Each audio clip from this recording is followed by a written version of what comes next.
Kahala Yahweh, Bahasham, Yahweh Shai, Bahasham Rakakradash. Double honors to the elders and apostles of Great Millstone of Ruel. I am not a member, however, I've entered into their labors.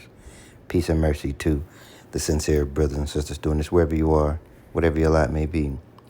Shabbat Shalom also. And this is just really This is one of my favorite actors, Clifton Powell here.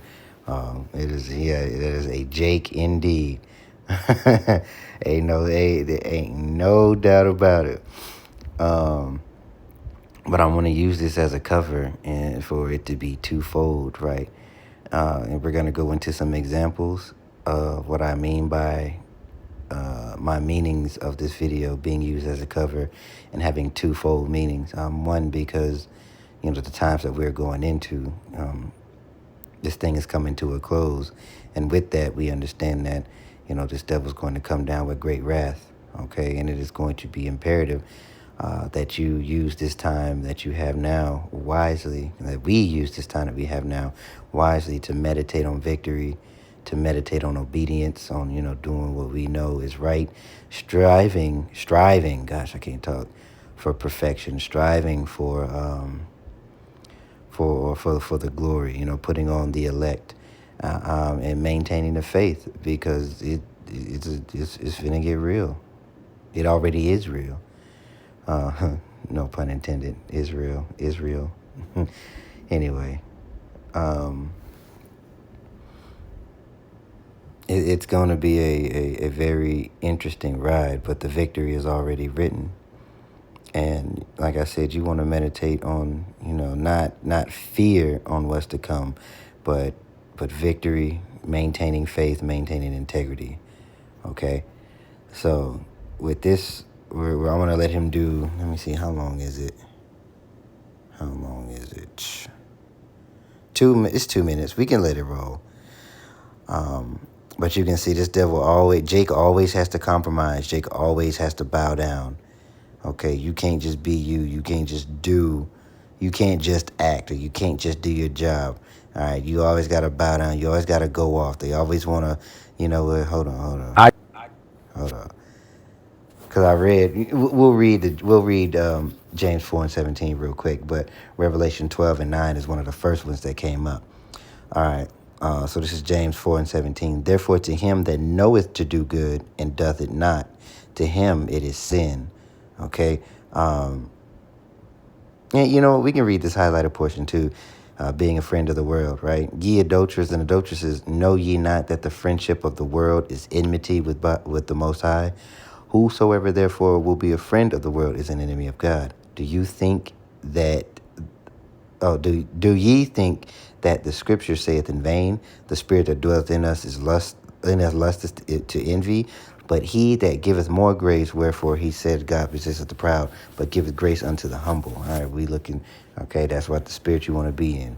But the point in it was about not being a friend of the world.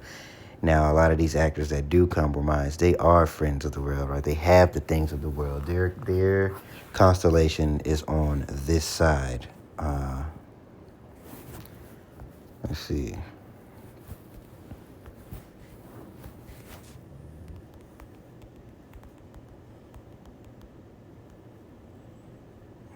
This side, I think, is it constellation or I don't know. Let's see. KJV, because I'm probably not saying it right. Yeah. Luke 6:24.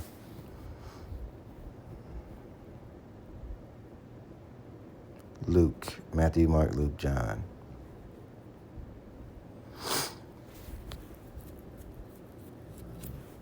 Straight to the point here.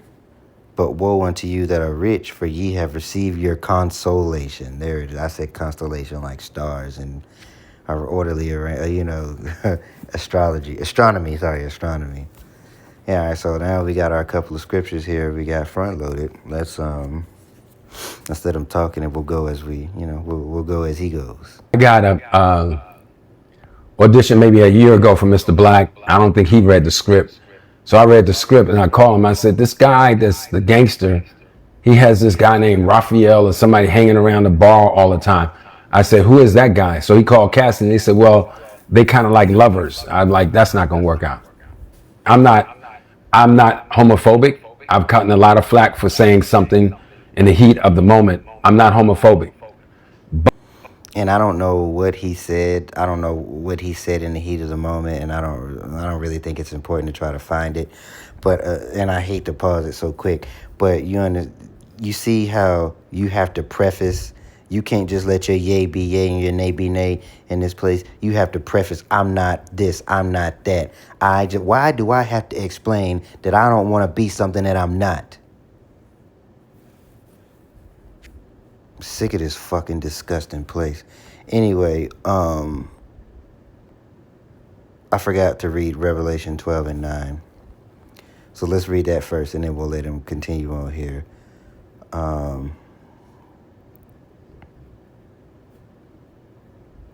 I'm going to read 10 too. I think it's 10. We'll read 9 and 10. And the great dragon that was cast out, that old serpent called the devil and Satan, right, which is Esau, Edom, which deceiveth the whole world. Remember, because he was supposed to go out and he was loose for the little season to deceive the world. Okay, remember? All right. And he's coming to an end of his little season of deception, because it is all they do is lie. Everything they put out in the media, look at Western media, okay? And then it has forced other people of other nations to come out and give the news without what they would call the Western spin, right? Anyway, he was cast out of the earth, and his angels were cast out with him. And I heard a loud voice saying in heaven, now is come salvation and strength and the kingdom of our power and the power of his Hamashiach. For the accuser of our brethren is cast down, which accused it before our power day and night. And because these devils have dominion, they always want to put Jake in a compromised position, and even down to the way they arrange your neighborhoods and what businesses they allow in your neighborhoods. Right, they let these other heathen come in, and most of these heathen don't even eat these abominations, but they feed it to you. Their gas stations, their Chinese food restaurants. And look, I get it. Some of these Chinese restaurants, they slap. Look, I used to eat it too, and I still eat certain places, but it's it's over in the Edomite neighborhoods where they got a little control. They just let people do whatever and predominantly Jake areas. All right, and really, you want to kind of stay away from fast food or, like regular restaurants as much as you can, right? Make your own stuff, to be honest.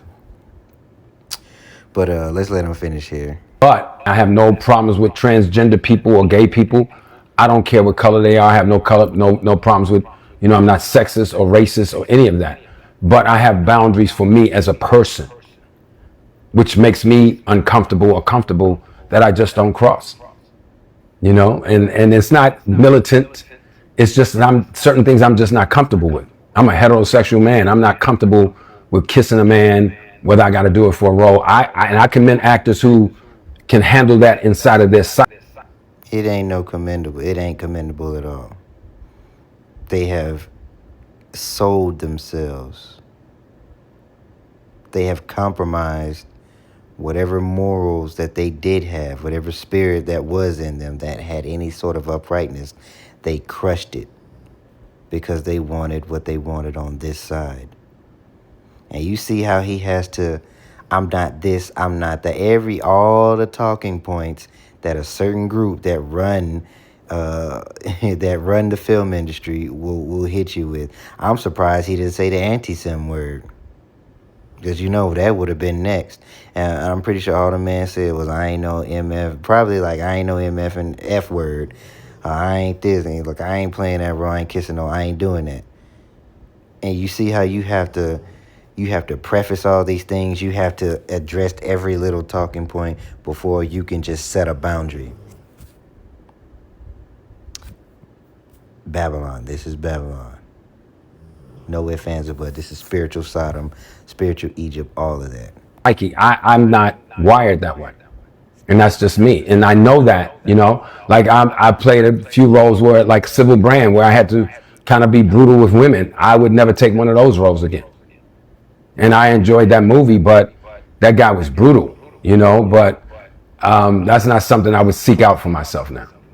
But there's certain boundaries that I have, I've never seen a gay gangster. but I'm sure they have been. You know, there was.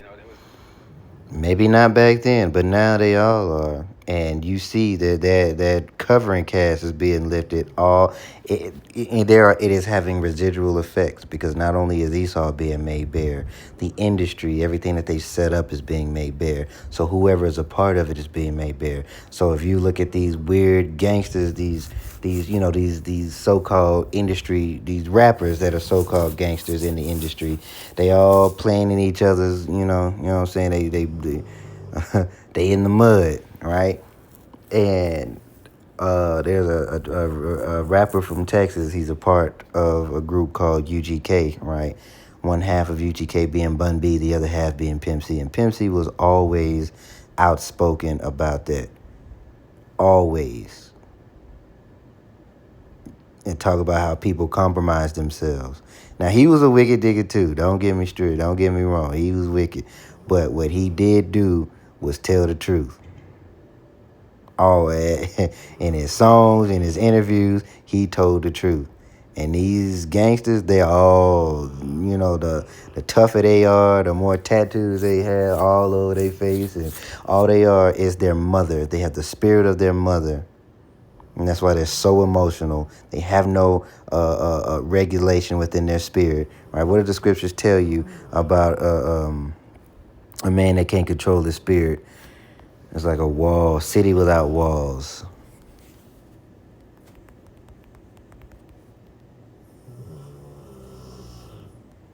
Well, it helps to spell correctly.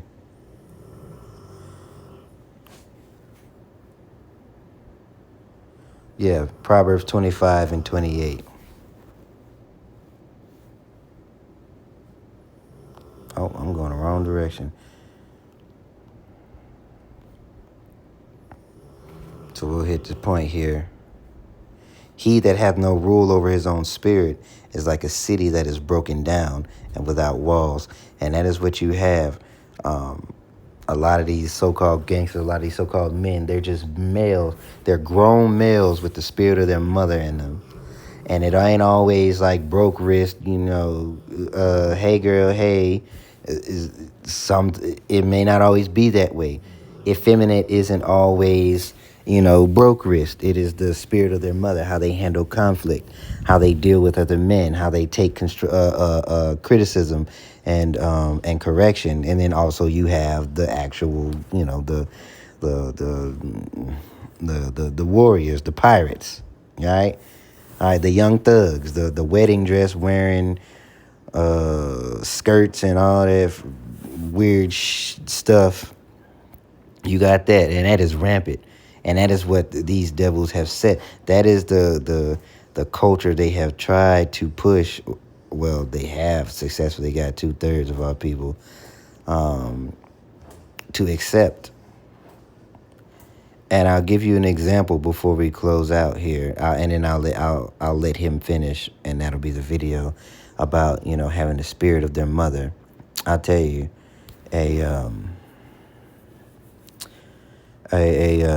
Salakia, lose my train of thought. A story here. Actually, you know what? Let me let him finish, and then we'll end it with the story. There's a guy out of DC named Wayne Perry who was bisexual. He was a gangster, biggest killer in DC. I just read about him. I wouldn't play him because there's a scene where one guy walks in and sees him having sex with a man, and I'm not doing that. But they may come and say, man, but we needed a guy that's rough and tough and can play those rough and tough roles. I'm not doing that. That's just me, So I don't necessarily, when I read something I don't like it, I don't give it a second thought. Just say I'm not doing it.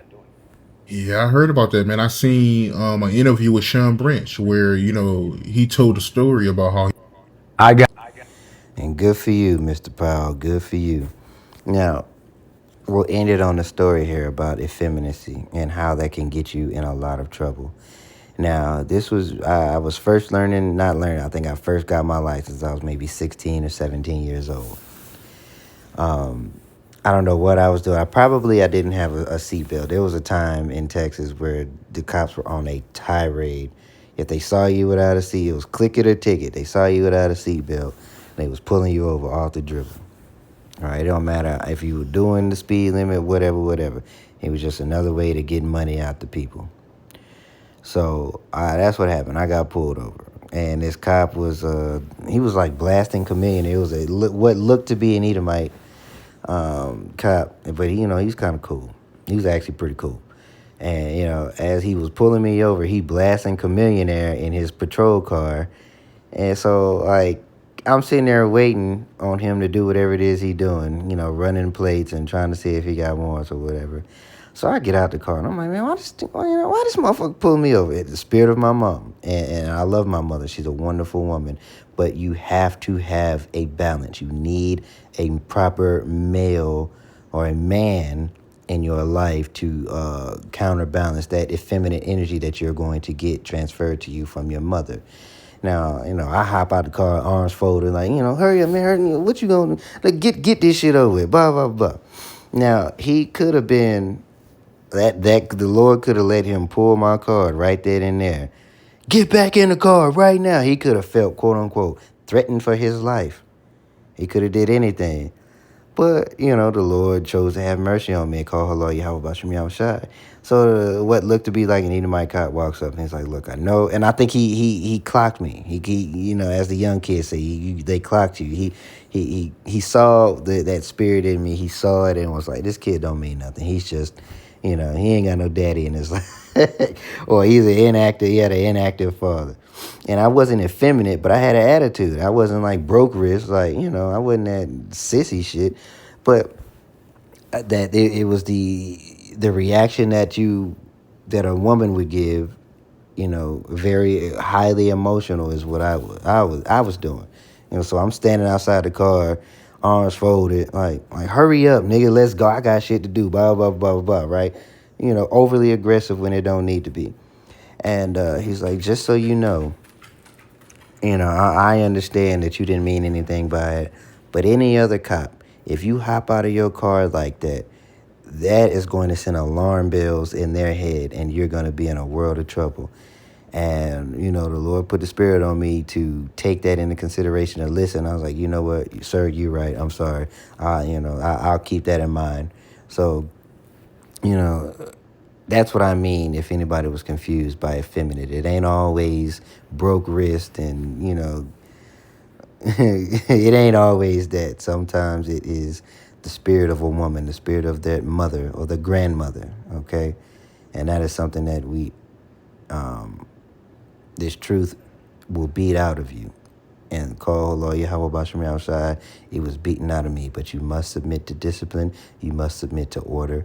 You must submit and be humble and be coachable, all right? Open to criticism, okay? Because the Spirit is going to call things into your remembrance, and the Spirit is going to be rough with you, right? At the first, until it tries you. There's wisdom, right? You can find that in the book of Ecclesiasticus or Wisdom of Solomon, all right? All right, at first, wisdom will deal roughly with you until she can trust you.